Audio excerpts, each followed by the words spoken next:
Shalom Aleichem, Boker Tov, everybody.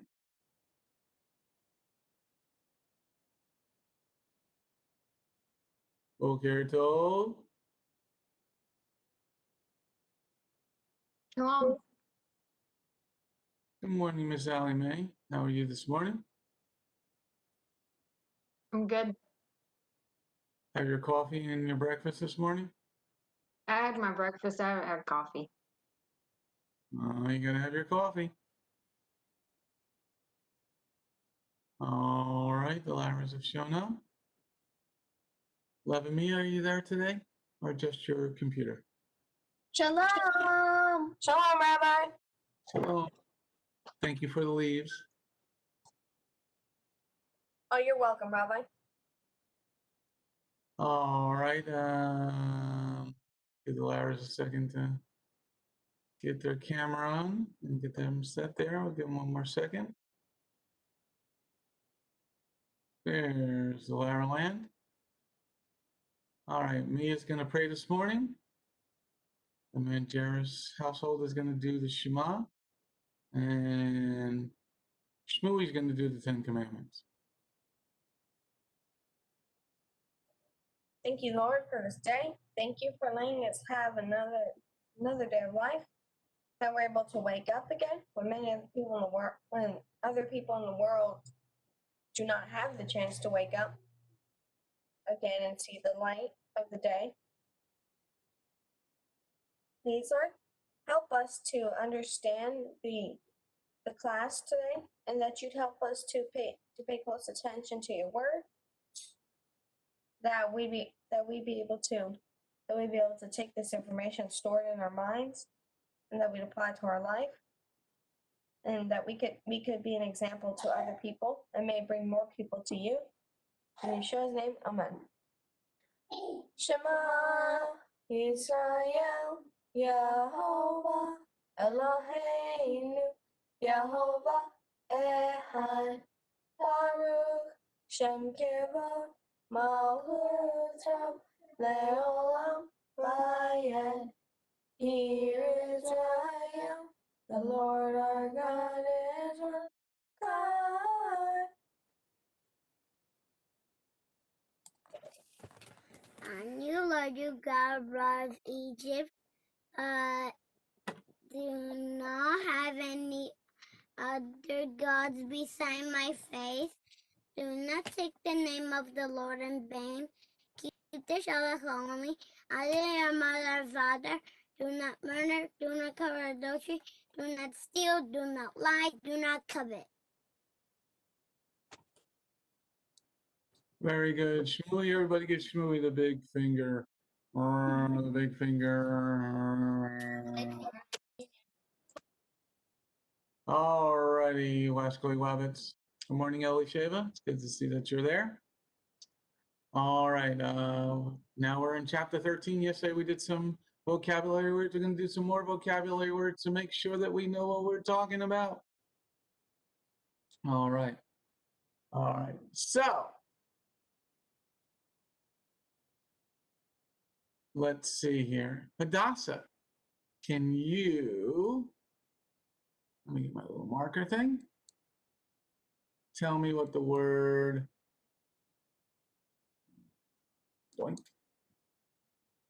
length means. Length. Length. Length. Can you explain to me what length means, Miss Hadassah? Length? Length? I don't know. Are you going to start doing what you did yesterday? You said, I don't know all yesterday. Why don't you take a guess? Just take a guess, huh? Guess.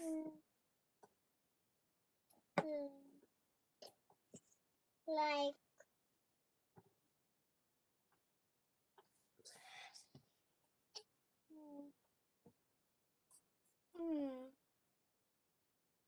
Look at Allie Mae. Look what Allie Mae's doing. Do it again. Look at Allie Mae's camera. Oh. Do it again, Allie Mae.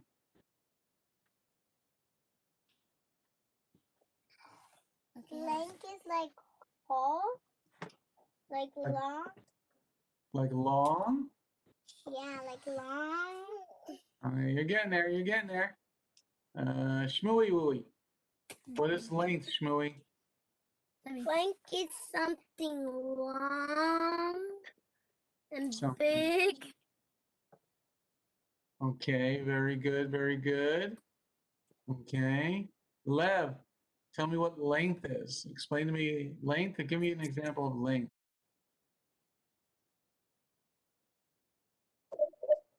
Um, you can, well, length means like a measurement of something, like how long it is. Very good, Lev. Very good. Can you give me an example? The length of a stick, 13 inches. Let's say that. That's a pretty big stick. I mean, any stick can any stick can be as long as it wants. And literally, a tree, in a way, is just like a fat stick, right? It's a very fat stick, in a way. No, it's long. Like if you want to measure Yeah. the length of it, it's long. It doesn't matter how what the diameter, the circumference of the stick is. Yeah. Like a tree, you measure 56 inches. Okay. That's tall. Very good, Lev. Very good. Length is something that, how long something is. Everybody, Hadassah, say how long something is. How long something is. Smoothie, how long something How is. long something is. How long something. Okay, good, because we're going to need that later on, okay? Here's a weird, might be a weird word to you. Specs. S-P-E-C-K-S. S-P-E-C-K-S. Specs. Elisheva, can you tell me what the word specs is? I'll unmute you.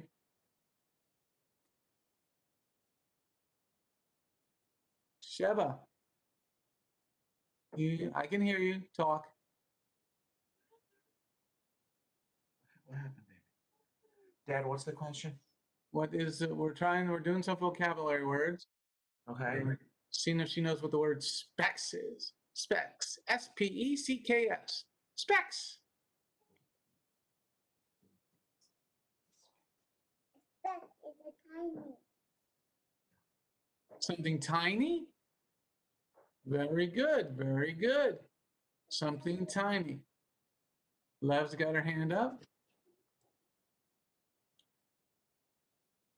A speck is something very tiny, but not as tiny as a molecule. Molecules, they're very, very, very tiny. We're molecules. So how would you determine what a molecule is compared to a speck, Lev? That's a very interesting analogy that you made. So tell me how you would tell the difference. A molecule, let's take, for example, sand. Sand, even though it's just a very tiny piece of dust, it's still made up of molecules. But if it was just one single molecule, then we wouldn't be able to see it. How do you see a molecule? How do you see a molecule?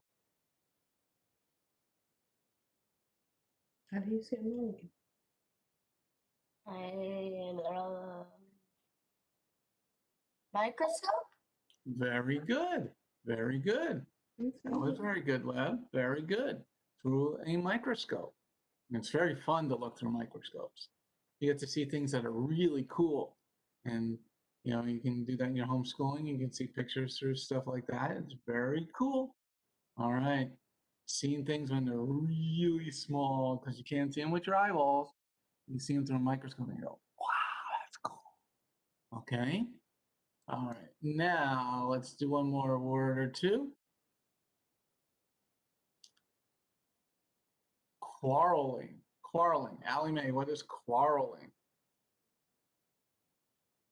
Quarreling means for two people to be arguing or fighting over something. Fighting as in physical or verbally?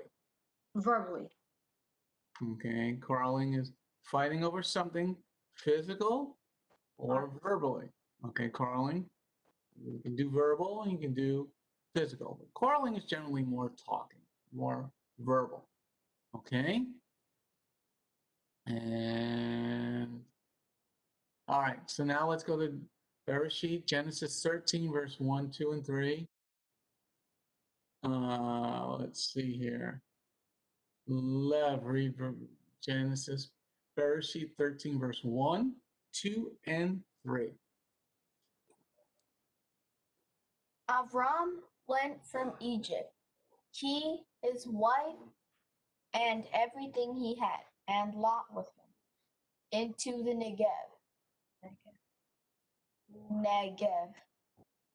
Avram became wealthy with much cattle, silver, and gold. As he went on his travels from the Negev, he came to Beit El, to the place where his tent had been at the beginning, between Beit El and Ai. Okay, thank you, Lev. Very good read. Very good read, Lev. Okay, now let me put my marker down here at the bottom with the pictures. Okay, Beit El means house of God, and I, or AI, means the heap of ruins. Okay, now, would anybody, Yeshua, would you like to live here at the heap of ruins?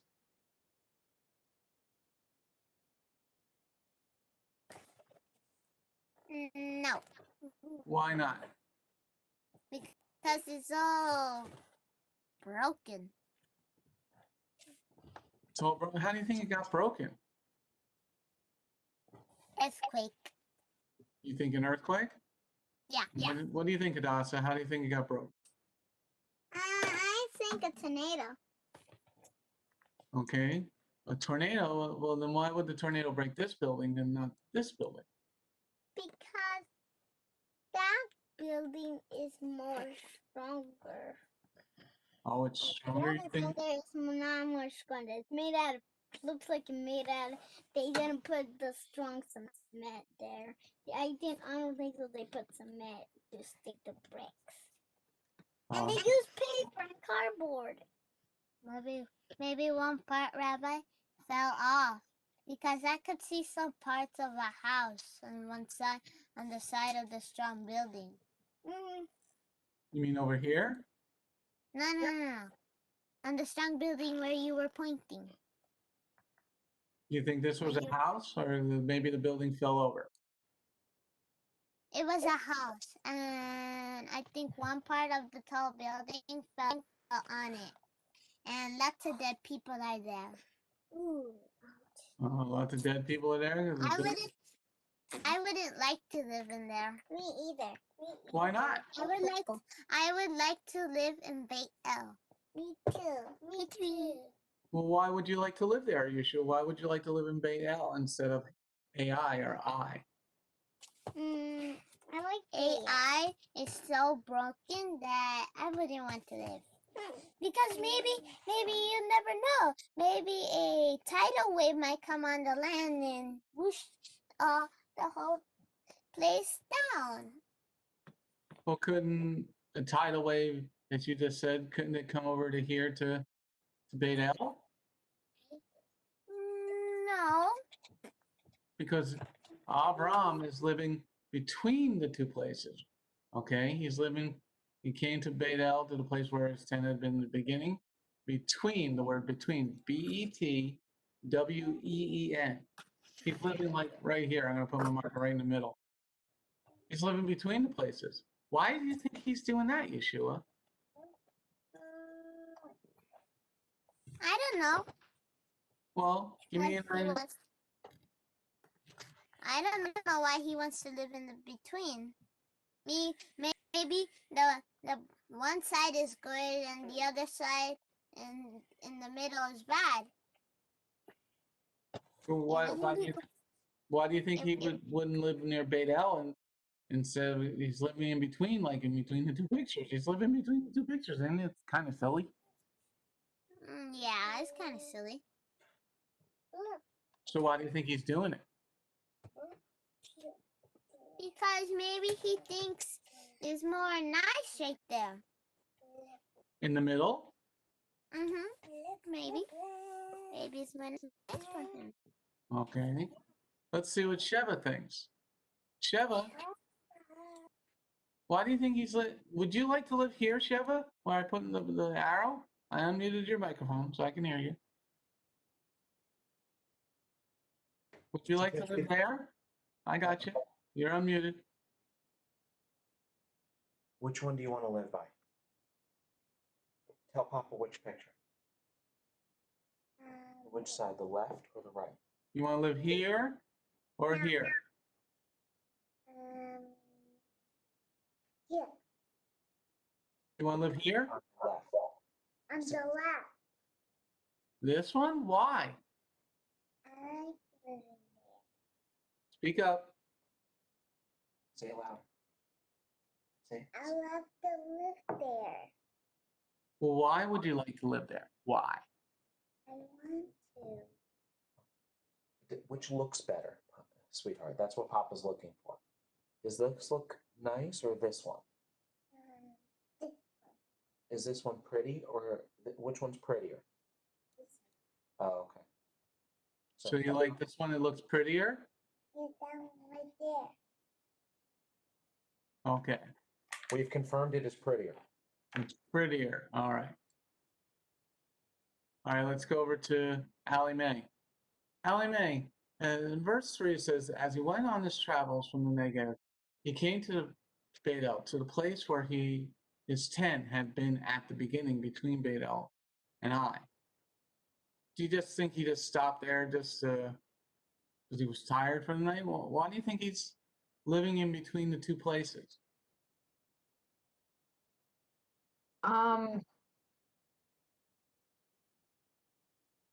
Maybe he couldn't go stay in Beit El. Maybe there wasn't anywhere to stay in Beit El. So you're thinking there was no room at the inn? Maybe, yeah. Because he had a lot of cattle, but he had a lot of money. Yeah. So you just think he stopped there because there was more room? Maybe he needed room for his cattle to eat and everything too, though. Well, don't you think he should stay closer to Beit El instead of AI? Yes. Okay, let's see what Mia thinks. Mia, what do you think? Why do you think he's back where he started and now he's living between the two places? Do you think it's good to live between the two places?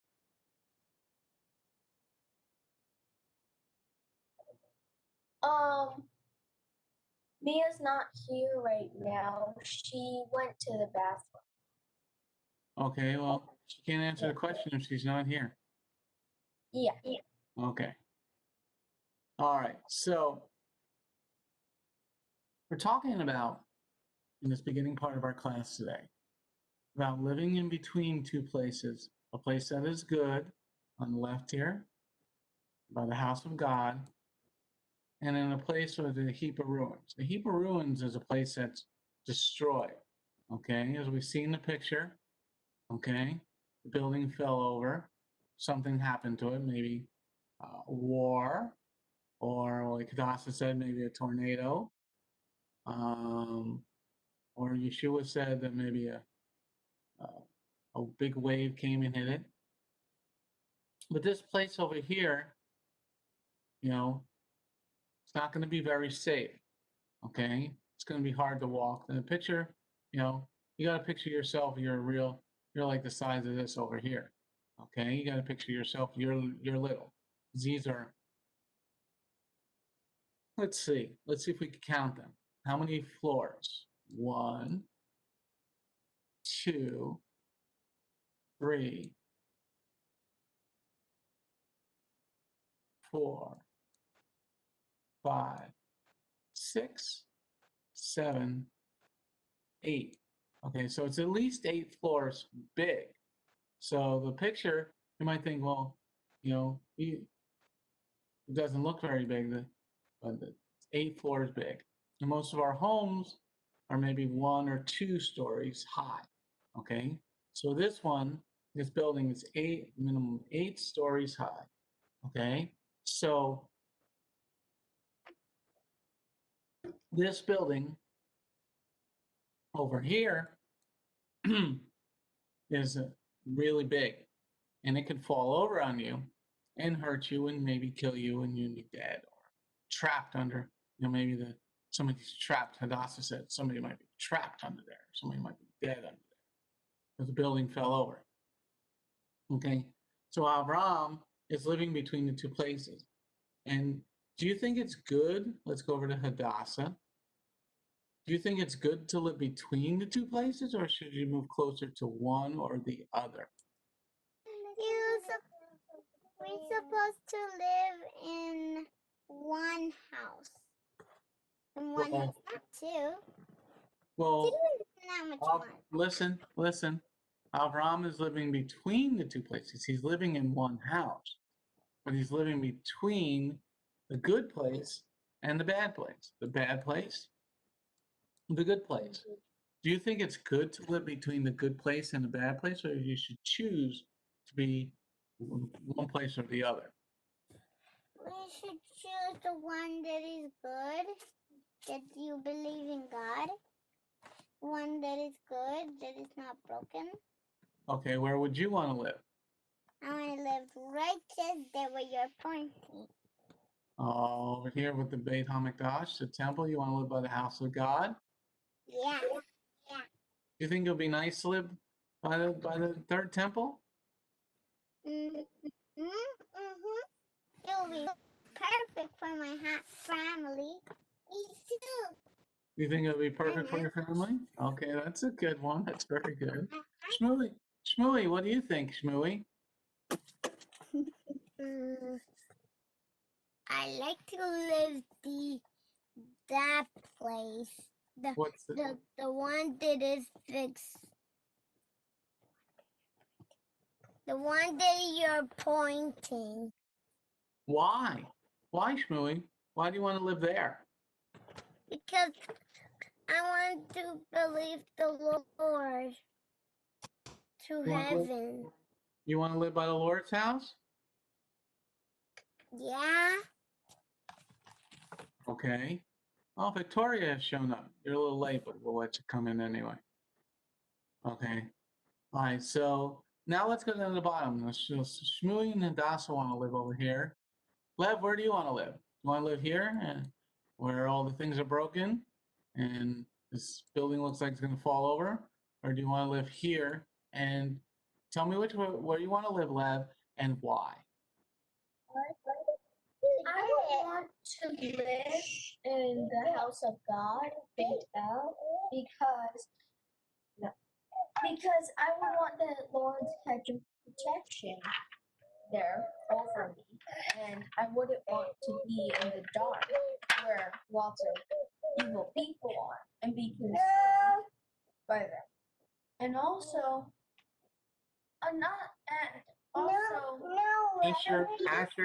Asher, shush. I want to listen to Lev. You'll get your turn to talk. I'll ask you a question in a minute, okay? Thank you. the Lord, I would also want to. Well, the Lord, if He told me to stop in I would stay in because that's where He told me to stay. But if He said stay at Beit El, house of God, then I would stay there because He told me to.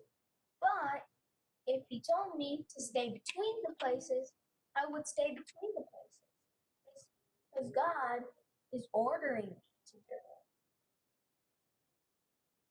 Do you think you think Jehovah ordered Avram to stay between the two places, or do you think Avram chose to?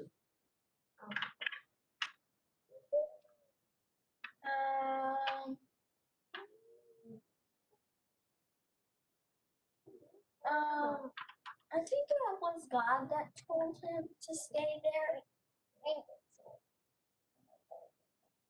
You think it's God? Yeah. What do you think, Alan May? I think God told him to stay in between the two places as well.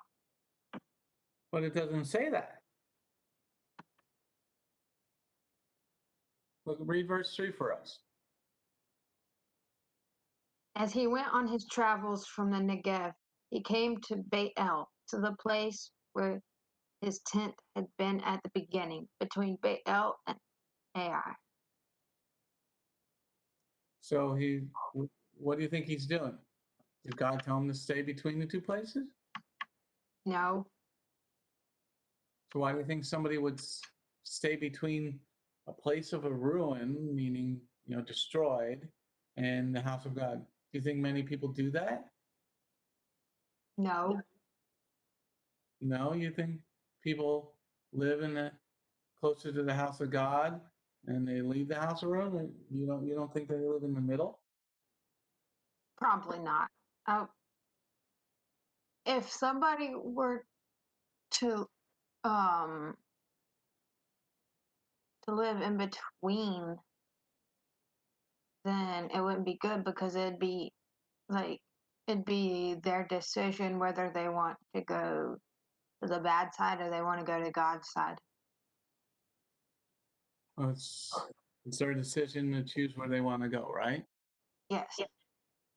And you think most people choose to live closer to God or no? No.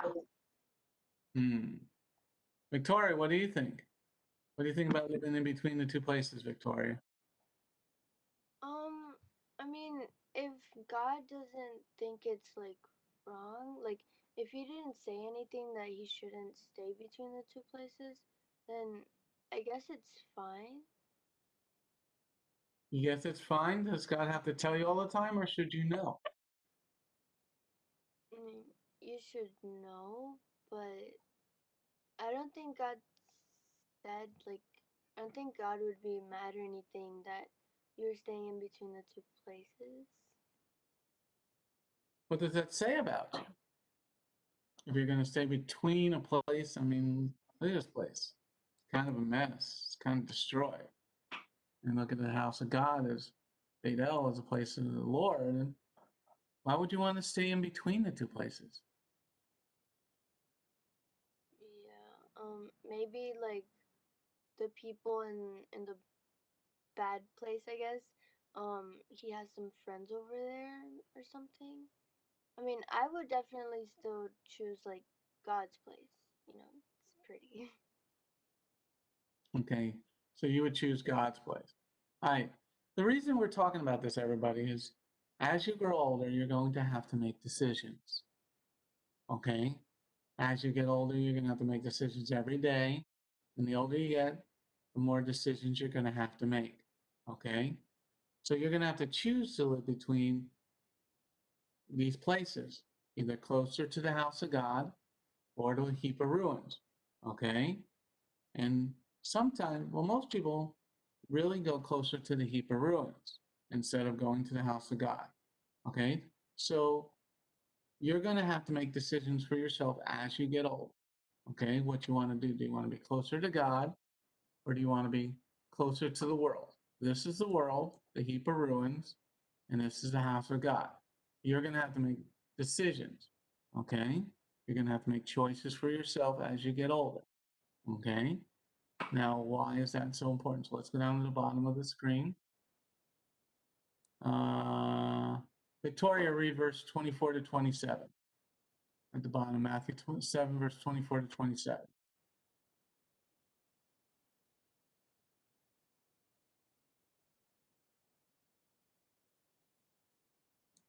Okay, Victoria just disappeared. Now Sorry. we're looking at happened. 24, bro. It keeps sliding to the left. Okay. You said it's okay.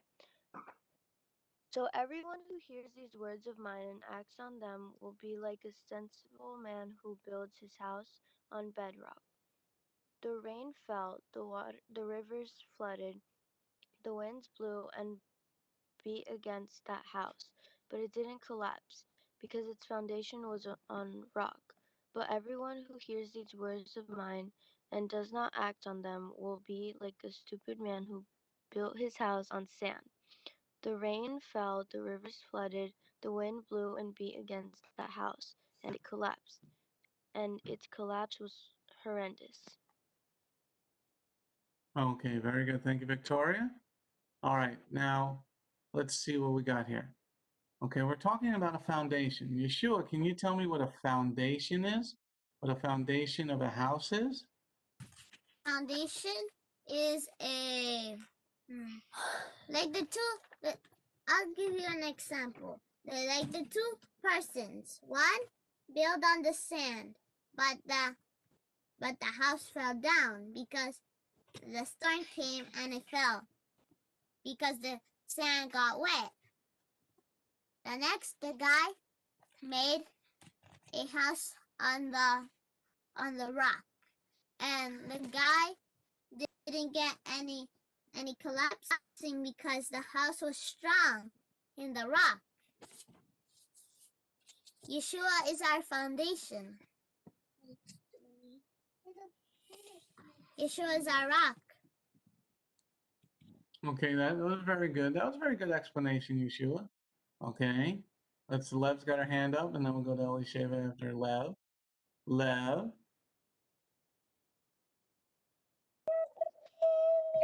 Actually, a foundation is where you build something on. Like, let's say, we talked about this a few classes ago. Like, the Lego people, let's say. They provide you a big piece to build on, where then you can build something out of that. But if you didn't have a foundation, then it would always be like you would have to it would be even harder because the pieces keep moving. Like, let's say two people that build on sand and another one on concrete. A person that builds on concrete, like their house, even though it'll be much more work, it still comes out something stronger than just building a house on sand. Because building a house on sand is easy. I mean, you could just take a few bricks, dig a hole, put them in, and that's it. But when the winds come, it'll start like shaking them, and then it might collapse. Or a wave might hit against them and it'll collapse on you. If a person was building. And then it could hurt many other people. But on concrete, if it's near water, then when the water hits against it, it won't move or like start shaking or anything. Or if even a strong wind. Well, sometimes it can be not possible that your house will stay if a tornado comes. That's the only risk about both things. But what I'm saying is that there's a foundation all the time. And when we believe in God, we start building our foundation. It's like different levels. we start building the foundation, then we start building our homes, which is like getting stronger in God's word, in our walk with God. Well, why is it important to build your foundation first, Lev? I mean, you can't, the reason why I say you need to build your foundation is because you can't just put brick on concrete, or else it's going to be really hard. Because if you just put plaster on them, then your house will fall over and it'll just be a house with no bottom, with no foundation. And a foundation makes your house even stabler. More stable. More stable. Which means that it won't like move or anything all the time. Okay, very good. Very good. Okay, if you got a foundation, it's going to be stable. Victoria, there seems to be two people there today. Who are the two people now? My friend, but she's in her class, so She's in her what? in her class. Oh, in the pagan school? Yeah. Okay, well, just have her in our class, so she'll learn something more. Yeah, she's hearing both, so She's got 1 year in one class and 1 year in the other class? basically. Her class just started, so before she was listening. So she's going to school in her pajamas? Oh no, she's in sweats. Oh, okay.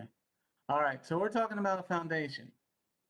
Elisheva, you got Legos? Do you like playing with Legos, Elisheva? I like playing Lego. Okay, do you have to put do you have the thing where you put the Legos on top of another foundation where you build a house? Sheva, you're not paying attention, Sheva. So I asked you a question. Papa wants to know, when you build a Lego house, do you put the bricks on top first or on the bottom? We put the bricks up. No. How do you get the bricks on top without the bottom? Where do you put your Legos first? Do they go on the bottom or the top first?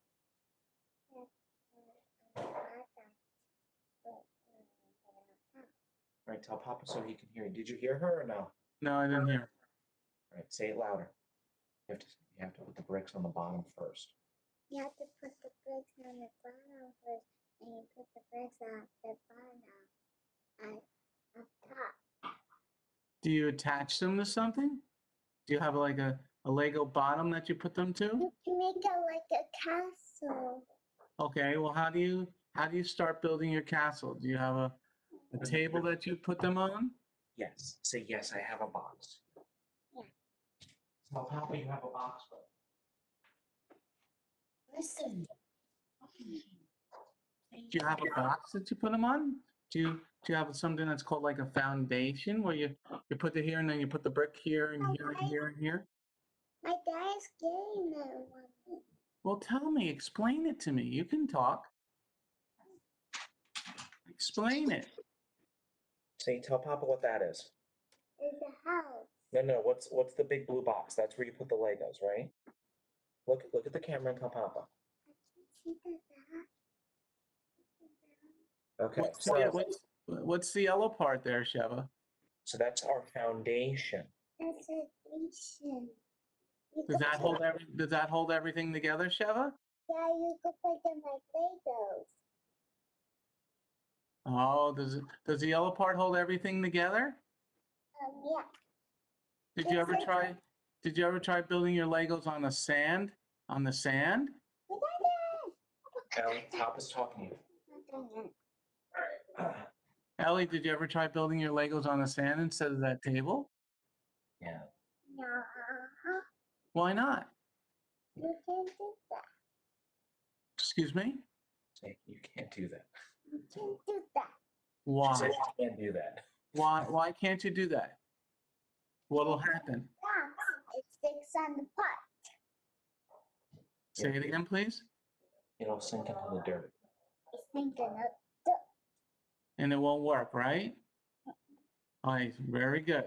So you got to put it on a foundation. You got to put it on a foundation.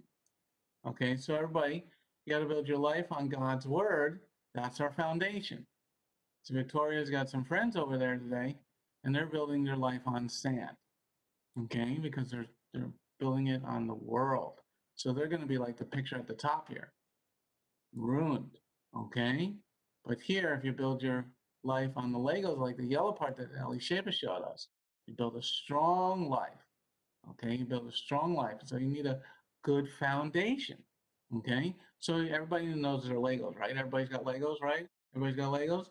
Okay, so as Elisheba had showed us, you build that on that yellow part so it stays together, right? Like when you're building your Legos, you snap the Lego into the foundation, right? So then you can build another one and another one and another one, right? Is everybody right? Am I right?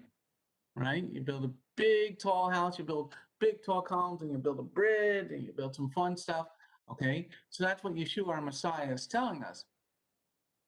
Okay, he said, if you hear the word of God and you act on them, meaning do them, then you're building your life on a solid foundation. Shmooey, pay attention, Shmooey. Okay, you hear the words of Yeshua, our Messiah, and you act on them, meaning you do them, you start doing them. It's like you're building your Legos. Boink, boink, boink, boink, boink. All right, now we're going to move on to another thing. Let's talk about this guy. We got one arrow going to the left and one arrow going to the right. Mia, read verse 8 and 9. Parasha 13, verse 8 and 9. Abram said to Lot, "Please, let's not have quarreling between me and you, or between my herdsmen and yours, since we're kinsmen. Isn't the whole land there in front of you? Please separate yourself from me. If you go to the left, I will go to the right. If you go to the right, I will go to the left." Thank you, Mia. Now, we said this word earlier, and we looked at what the definition is. We talked about it. Let's see if Hadassah remembers what the word quarreling means. Quarreling.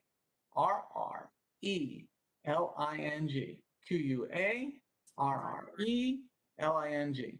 Hadassah, can you remember what the word quarreling means? Quarreling means it's like something which way you should go or the other way. It's like Mia said, like she was reading. If you go to the left, I'll go to the right. Well, that's not what quarreling means. We talked about what the definition of quarreling means. Quarreling? Yeah, Ali Mae told us a really good definition earlier. Quarreling. Yeshua, you're next. Quarreling.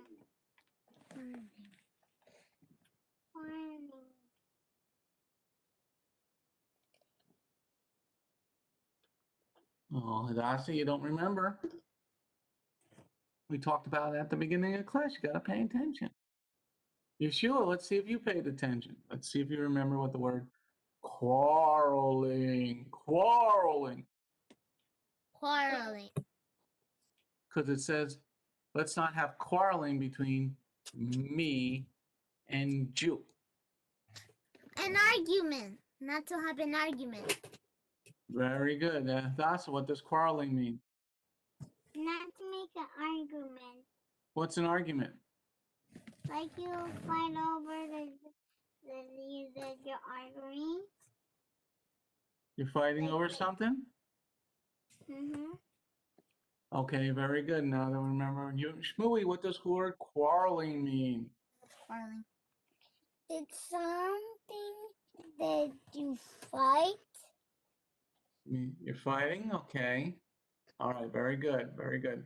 Let's go over to Lev. Lev, in verse 8, it said, Abraham said to Lot, please let's not have quarreling between me and you and between my herdsmen and yours, since we're kinsmen. What is a herdsman, Lev? Herdsman.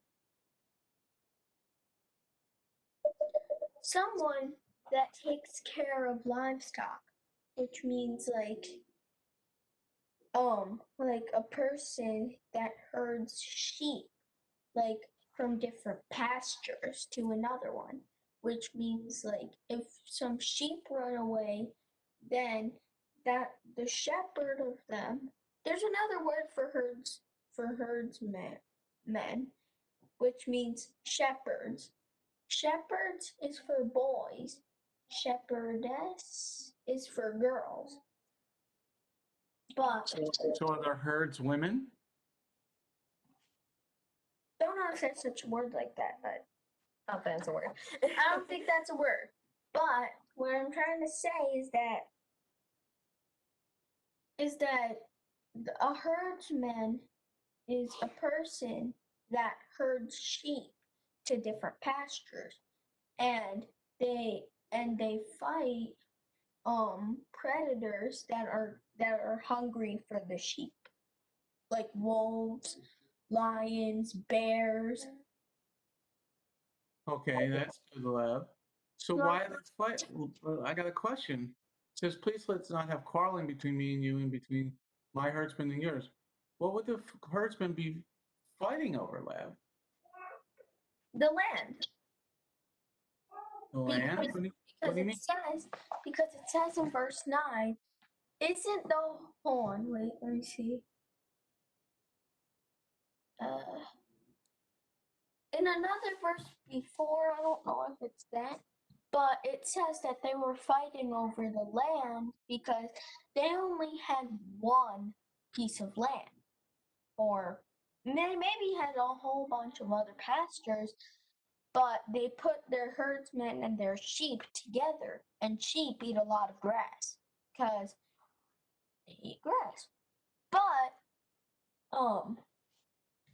they put both of the groups of sheep together, and sheep eat lots of grass, and they only put them in one pasture.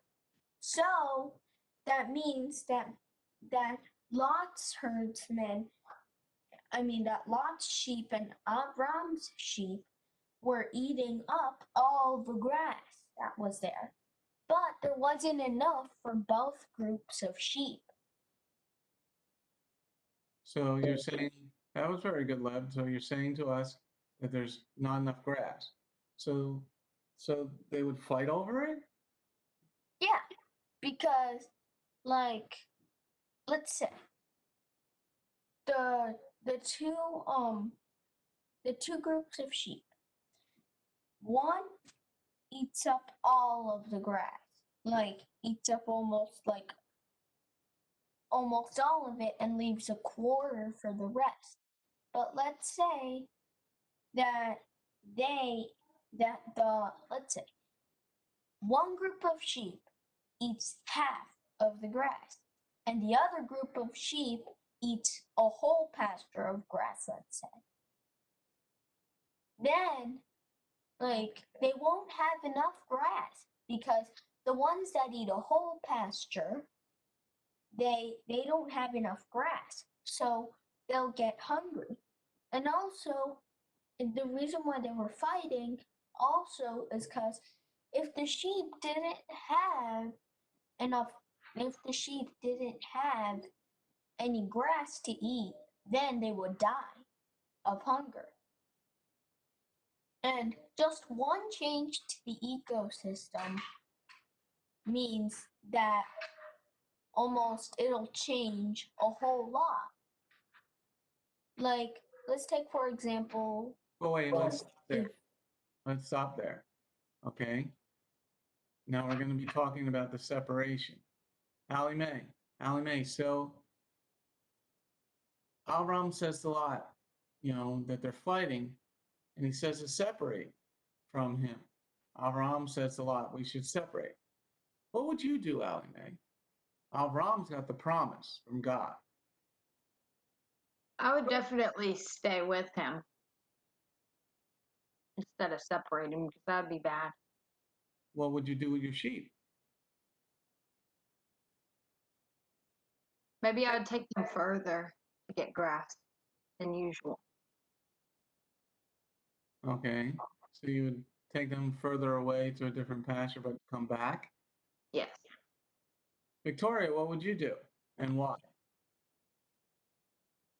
Would try to find like another place for like the sheep to eat grass. Like just like Alame said, like move a little further and see, maybe there's more grass there.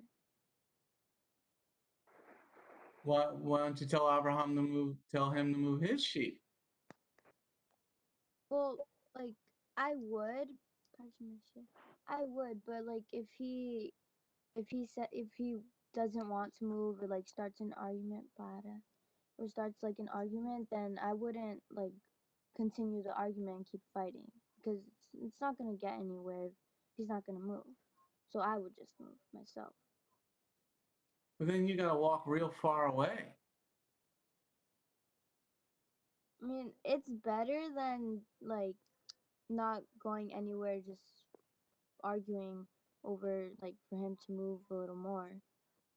Because like I mean, if I say like if I keep saying like to make a deal or something and he still doesn't want to move and doesn't he just wants to stay there, then I mean, at least I'd try to talk to him, but yeah, I would just move. So you would do what Avram said and just move away from. If you were Lot, you would move away from Avram. Um, yes. You would. You move away from the one from the who has the promise, or maybe should you sell your sheep?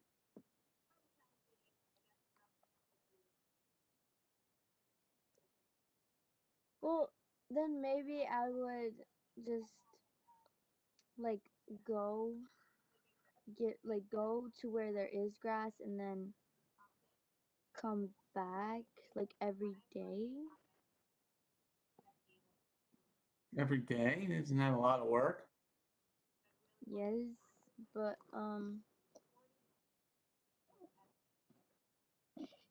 yeah. I mean, well then I just like try to I'll pray and like I'll pray to God and see if to give him like to tell Abraham to like move or like just see if that works. Maybe God will tell him to move or something.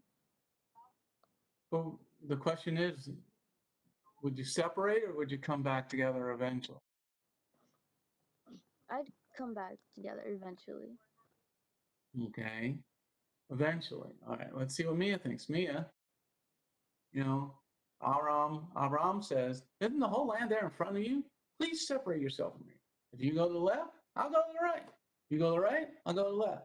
Do you think this is a good idea, Mia? I mean, their herdsmen are fighting. Well, I think the herdsmen should control themselves a little more, and then maybe Lot should probably go ahead and tell his herdsmen, all right, because Avram's herdsmen are here, maybe you should take the animals farther away, but then come back. And I don't think it's a good idea, as we see later on what happens to Lot, that he ends up becoming a captive in war. So I don't think this was a good idea. I think Avram should have consulted the Lord first. Okay, you think you should have consulted the Lord first. What about Lot? What do you think Lot should have done there, Mia? I think he should have stayed, or maybe he could have said to Avram, maybe let's go and talk to God first and see what he says about this. What kind of prayer would you have said if you were Lot and Avram? What would your prayer have been? I would ask the Lord, what should I do? And how would you know he would answer you? What would you know what the answer would be? Well, I don't know what the answer would be. That's the thing. I'm not sure what the answer would be. Maybe the way things go could be a sign that the Lord will say, go move somewhere else or stay. Maybe because the Lord doesn't give you immediate answers. I mean, he'll give you immediate answers, or he'll tell you to wait. I guess by the signs that things go on, like in everyday life, then like if things start falling into place, into like leading to that he should move, then that'd be basically the Lord's answer that says, okay, you have to move. But if things fall otherwise, like if Lot tries to go ahead, and he tries to make the decision for himself because he probably was being if he like if let's say he if he consulted the Lord and he tried to make the decision for himself because he couldn't wait anymore because the herdsmen kept fighting, and say God didn't want him to move away from Avram, then the Lord can cause several things to happen while he's trying to go ahead and go to another land. Because there are things that the Lord does, like that show if he says no or he says yes. Okay. Let's see what Allie Mae thinks. Allie Mae, if you were Lot, what would you have prayed, and what do you think the answer would be?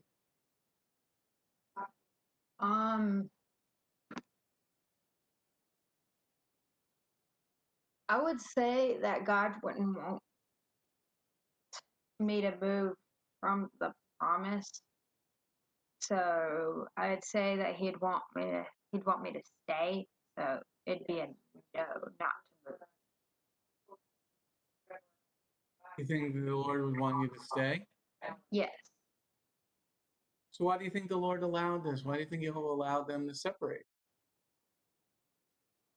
Probably because it was Lot's decision. So He gave him He gave him freedom a choice. Yeah. Why don't you think Lot prayed? Why don't you think Abraham prayed? They just talked and said, no, this isn't working. They probably didn't think about it. They were probably just like, oh, I mean, if everybody's arguing, then this is probably not what we need to do. Then we need to separate. Do you think it was a good idea for them not to pray? No, I don't think it was a good idea for them not to pray. Why? Because they should always pray to get their answers. Because if they would have prayed, they might have gotten a better answer to this instead of separating. Okay. All right, very good, Ellie Mae. Very good. All right. This is a good thing for all of us. Okay. When you have a decision to make, don't ever make a decision without first asking God what He wants you to do. Okay? And that way you'll know that God wants you to do something. Maybe this outcome might have been different. Maybe Lot and Avram would have stayed together. But you never know the answer unless you ask God. Okay? So in your choices that you have to make for yourselves, okay, always ask God and He'll direct your path. All right, we come to the end of our class. Who would like to pray? Hadassah's hand was up already. All right, Hadassah, you close us in prayer. Thank you, Lord, for this day, for giving us.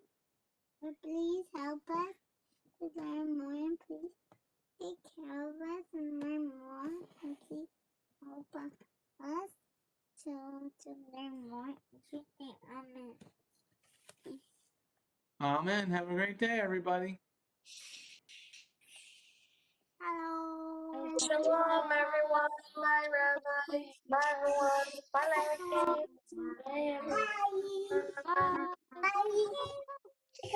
Bye. Bye.